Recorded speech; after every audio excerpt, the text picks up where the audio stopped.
الآن نستمع لإبراهيم دياز أحد أبرز نجوم ريال مدريد صاحب هدف من الأهداف الثلاثة للريال في هذه المباراة، متحدثا لبي إن سبورتس بعد نهاية اللقاء. متاحا العالم العربي يعرفك جيدا والمغرب لديهم حب كبير تجاهك. هل اخترت مع من ستلعب؟ أنا ممتن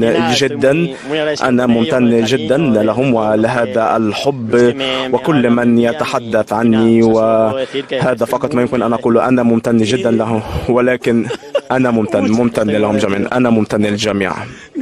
شكرا جزيلا. إذن هو طبعا يرد بالشكر لجميع المغاربة الذين يحبونه، لكنه لم يجب إن كان قد اختار لحد الآن اللعب مع منتخب المغرب. شكرا لجمال. أترك الكلمة لك يوسف. هل تتمنى أن يمثل منتخب المغرب؟ أكيد نتمنى، خاصة بعد مستوى اليوم اللي شفناه.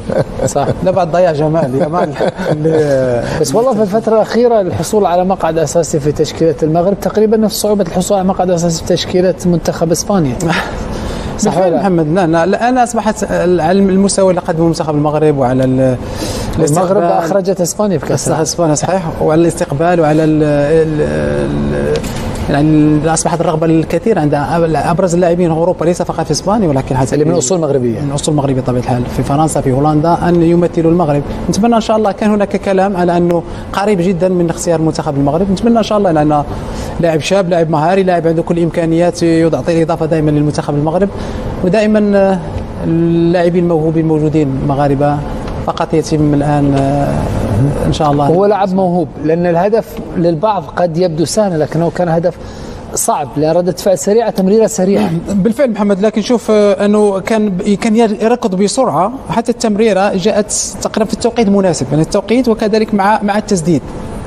لم يعطي وقت حتى للمدافع، ربما حتى يعني تأخر جزء من الثانية في التمرير. كان ممكن تكون الباص للوراء، لكن على ما قدمه إبراهيم دياز أنا أعتقد أنه يحتاج إلى وقت أكثر، وغالبا سيأخذ دقائق لعب أكثر. أكيد، لأنه كان هناك كلام كثير في الجرائد طيلة الأسبوع تقريبا. هو أكثر لاعب في المجموعة في ريال مدريد لم يحصل على دقائق. صحيح. وبالتالي كان هناك دائما علامات استفهام على أنشيلوتي لماذا لا يشارك في بعض المباريات. الآن تقريبا لم يشارك تقريبا في العديد من المباريات، حتى في الشوط الثاني لا يدخل. هذا كان تساؤل منذ انتقاله، لكن ستنتقل من مقعد أساسي في ميلان إلى دكة بدلاء في ريال مدريد. ريال مدريد محمد لاعبين كبار، لاعبين على مستوى، لكن هو كان يحظى بثقة كذلك أنه سيحظى بفرص، لكن منذ مجيئه ربما مرة ومرتين فقط شارك فيها. يعني لو تشوف كل اللاعبين هو أقل لاعب مشاركة في ريال مدريد، لكن أنا في اعتقادي مع الفوز ومع الأداء اللي قدمه اليوم أكيد سيحظى بثقة أكثر في المباريات المقبلة، خصوصا أن هناك بعض اللاعبين يجعل عملية تدوير تأهل كذلك، وربما يعطي فرصة لأنشيلوتي في عملية إراحة بعض اللاعبين وإعطاء فرصة للاعبين الآخرين. تصريحات دياز تؤكد عقلية احترافية، ذكر بأنه جاهز دائما لأي فرصة، ذكر بأن ريال مدريد مليء بالنجوم وباللاعبين، وأن اللعب ليس بالأمر السهل في فريق ريال مدريد، لكن هذا اللاعب عانى من البقاء على دكة بدلاء في الكثير من مباريات مانشستر سيتي، ذهب ليجد مكانه أساسيا في ميلان.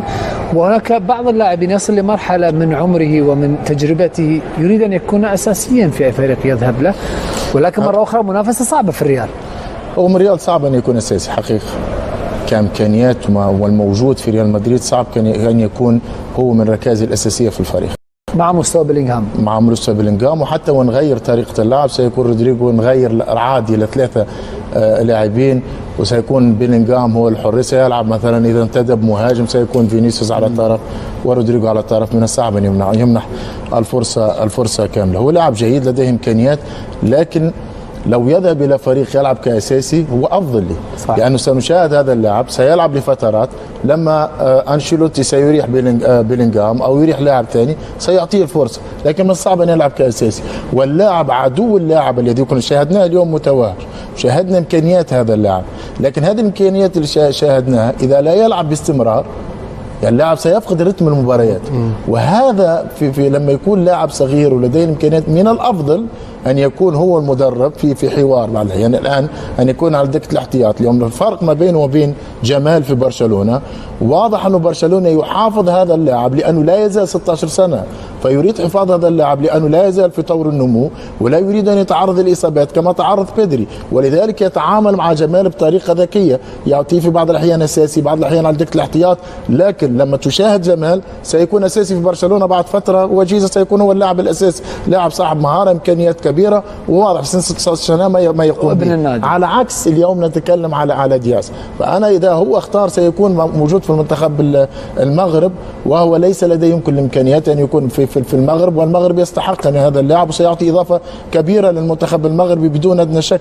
والمغرب لديها العديد من المواهب الكبيرة في أوروبا ولا موجودين الآن مع المنتخب المغرب، فعليه أن يذهب إلى فريق. اليوم الميلان نادي كبير لكن لا يمر بأحسن فتراته على المستوى المادي، فهو لم يذهب إلى فريق في إيطاليا أو فريق أقل في الدوري الإسباني سيحظى بنسبة لعب كبيرة، ولم يلعب أساسي دائما، هذا يعطيه الفرصة للتألق. وشاهدنا اليوم حكيمي لو بقى اليوم في ريال مدريد، حكيمي من افضل الاظهر الموجودين على مستوى العالم اليوم، لا احد يشك في قيمته في توقيت ممتاز، لانه خرج من ريال مدريد وذهب الى دورتموند، وفي دورتموند اخذ وقت لعب وكان يلعب كاساسي في كل مباراه. لو حكيمي موجود حاليا يكون هو الاساسي في ريال مدريد معاك، لكن لو بقى في الفتره انفجر لانه انتقل واصبح يلعب اساسي.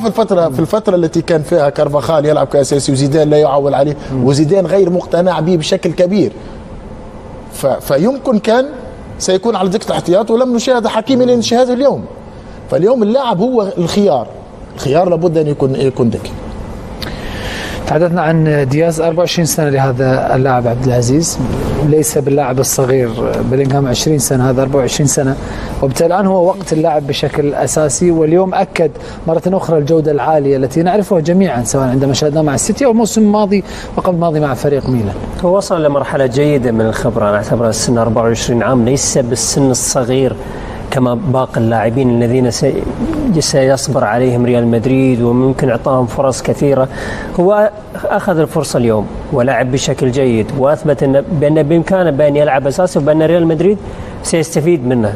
دائما كفريق لا تعول على 11 لاعب فقط، هناك 15 تقريبا 15-16 لاعب ممكن أن تستخدمهم. والآن ريال مدريد تقريبا في 3 مباريات أو 4 مباريات في دوري الأبطال استخدم ما يقارب 20-21 لاعب، وهل 20-21 لاعب هم اللي يستخدمهم في الدوري، يستخدمهم في الكاس، ويستخدمهم في دوري الأبطال. تحتاج مجموعة كبيرة من اللاعبين لكي تعوض النقائص، تعوض الإرهاق، الإجهاد، تغيير.